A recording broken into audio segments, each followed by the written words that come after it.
My name is Rajabova Dildora and I'm an English teacher at Bukhara State University. Today I'm going to explain you one of the themes of intercultural competence, culture clash. Today we are going to get information about culture clash, and if you go to a foreign country, you may come across some culture clash problems, and there is some information about how to deal with culture clash. So, what is culture clash? A clash can come because of differences in cultural values. What is culturally appropriate in one culture may be highly inappropriate in another.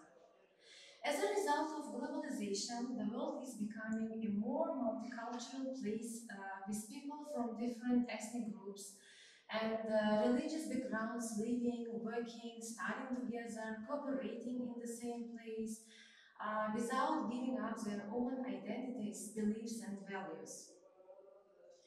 Now there is some information about some foreign countries, what kind of cultural clash you may come across while being in foreign country.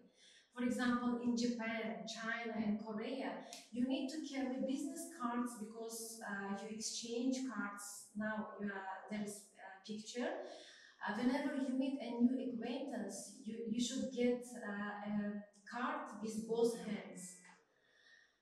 So, whenever Japanese people meet for the first time, particularly in a business setting, they present business cards.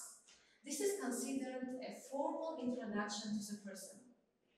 No business can begin until cards are exchanged, because the exchange itself indicates the beginning of a relationship by making negotiation.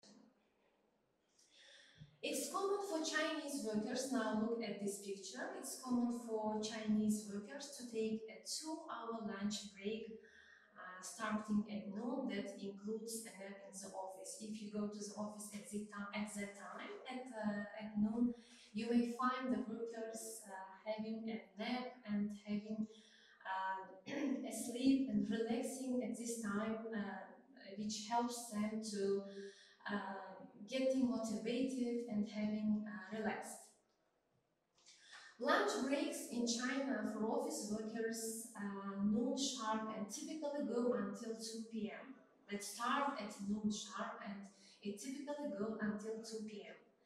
That's not to say people are eating that entire time. Rather, most will take a 30-minute nap in the office to recharge before the rest of the day.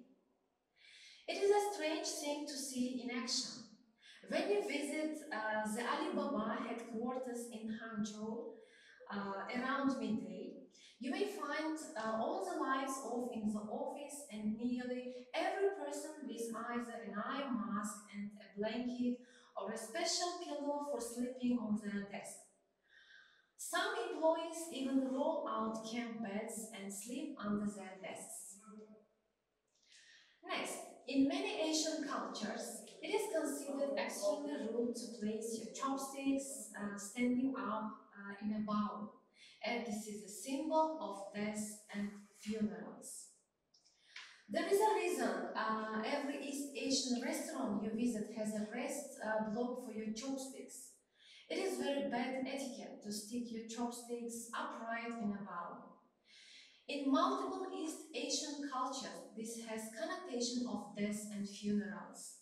That's why be careful while eating with chopsticks, because in many countries people are used to get, they are used to using their utensils as forks and spoons and knives, and it can be strange for them to use chopsticks. At Japanese funerals, a bowl of rice with 2 chopsticks upright is left for the deceased. In Chinese culture, the 2 chopsticks sticking up are said to resemble incense sticks burnt at temples for dead ancestors. Now, I have given you some examples which you may come across in foreign countries. Now, what is fish out of water?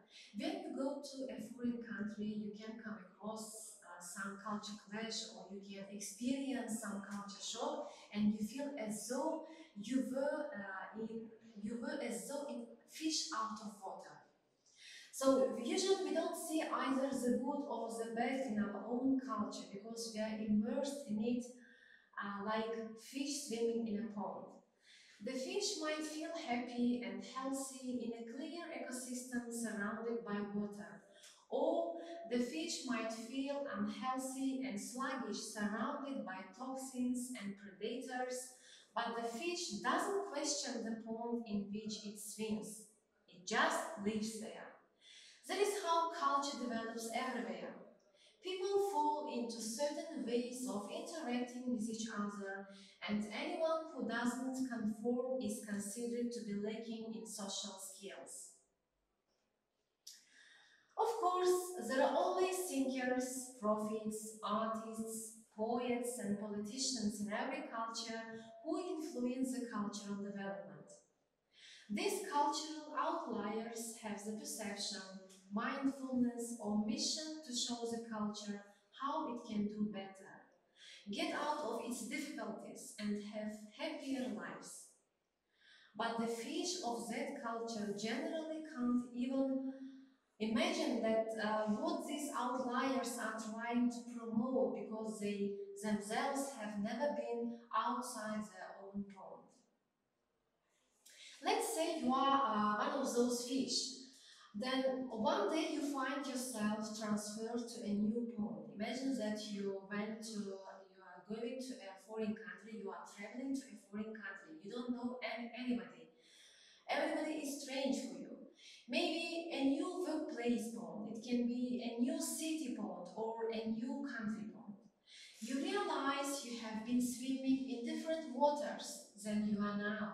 And to make some sense of the change, you start to compare. You ask yourself what is identical, what is similar, and what is different. Before you know it, you are making moral judgments about the culture of that new pond, and you find yourself inhabiting. Fish here are lazier, or they are all suspicious. Now, I will give you some stages how to come across, when you come across to this culture clash or this culture shock, how to deal with them. There are 5 stages.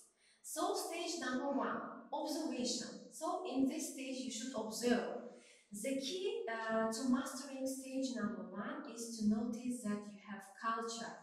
Other people have culture also, and somehow you are going to have to figure this out.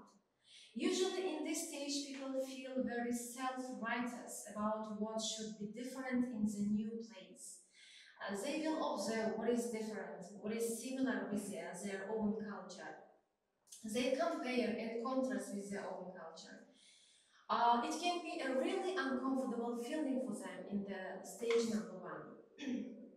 Next, stage number 2, acceptance. Now, in this stage, you should accept all their culture, their traditions, their behavior, their lifestyle. So you should realize you have to live in this new pond, and so you start to take action, usually in the same way you would have done in your previous pond. Here you come to accept the fact that since you live here, you might as well start doing the things that fish do in ponds. There is one proverb, I think you know an English proverb. When you are in Rome, do as the Romans. Next stage, stage number 3, learning the hard way. Yes, it can be, the third stage can be a little bit difficult for you. Now that you are attempting to fit in, you will make some terrible mistakes in that new cultural pond. For example, if you are a marketer, you might want a marketing campaign like this. An American TV advertising campaign for deodorant showing an octopus applying the product under each arm flopped in Japan. The manufacturer later learned that in Japan, octopuses don't have arms, they have legs. Who knew that the new pond had octopuses with legs instead of arms? After that kind of a costly mistake, you start paying closer attention to the nuances of the culture in which you now find yourself and begin seeking answers to your questions. Next stage, stage number 4, inquiry. When you are in stage number 4, you begin asking questions like, can you explain to me how this works here? Or in my last job or country, with this out hiring this way, is it similar to how you do it here, or is it different?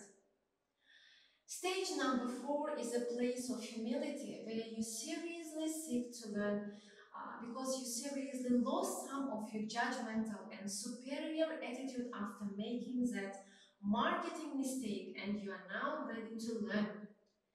In this stage, you see the good things about your new pond and you are more interested in finding ways to truly belong here.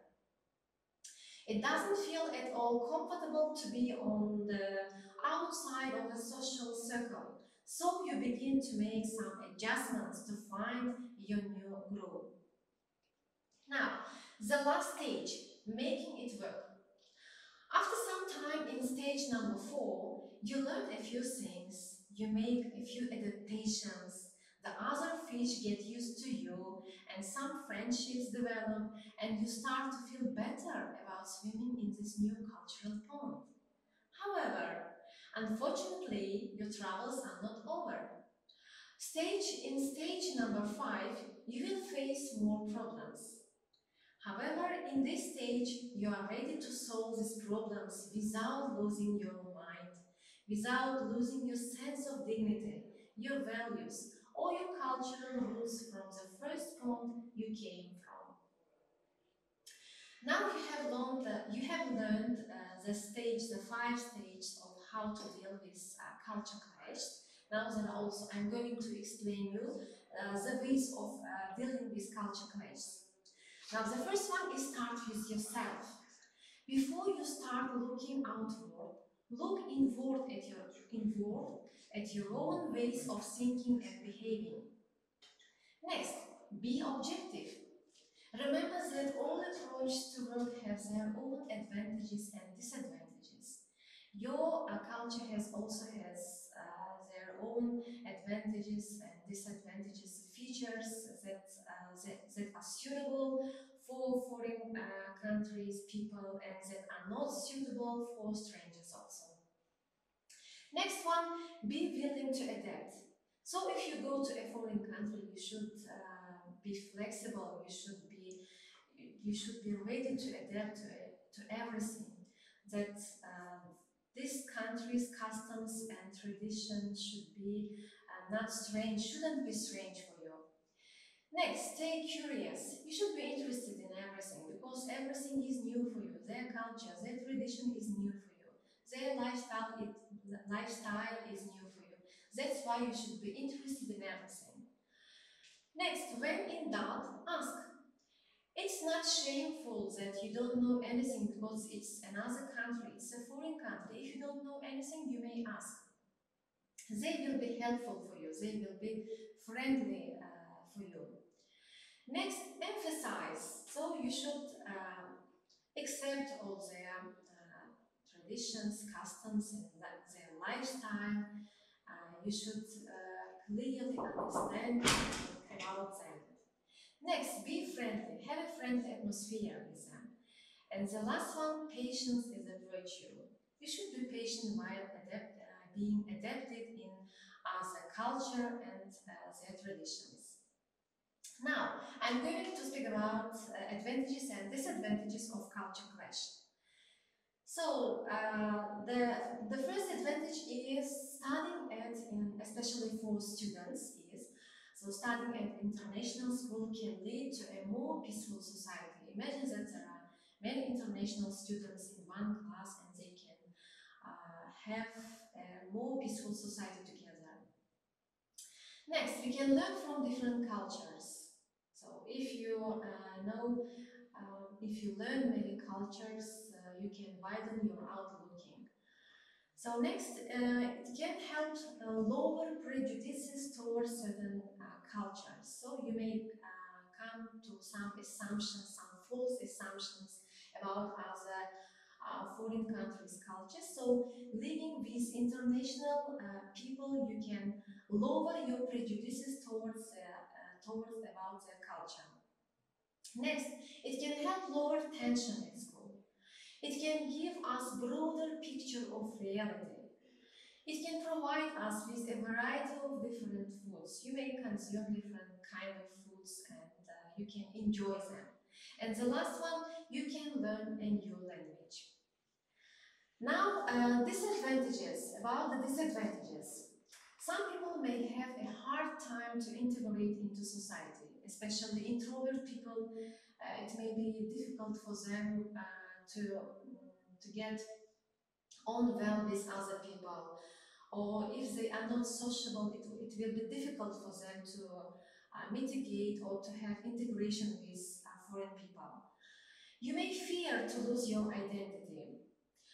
And the language barrier is a big problem. If you don't know the language, it can be a big problem for you. Unemployment can be also a problem because there are many people live in one society. There are many international people. They may not find suitable job for them while living in foreign country. Social tension may increase, and original local population may become extinct. Now it was about advantages and disadvantages of culture clash. Now this is the end about culture clash theme. I hope you have now clear information about what is culture clash and how to deal with culture clash. Thank you for your attention. Goodbye.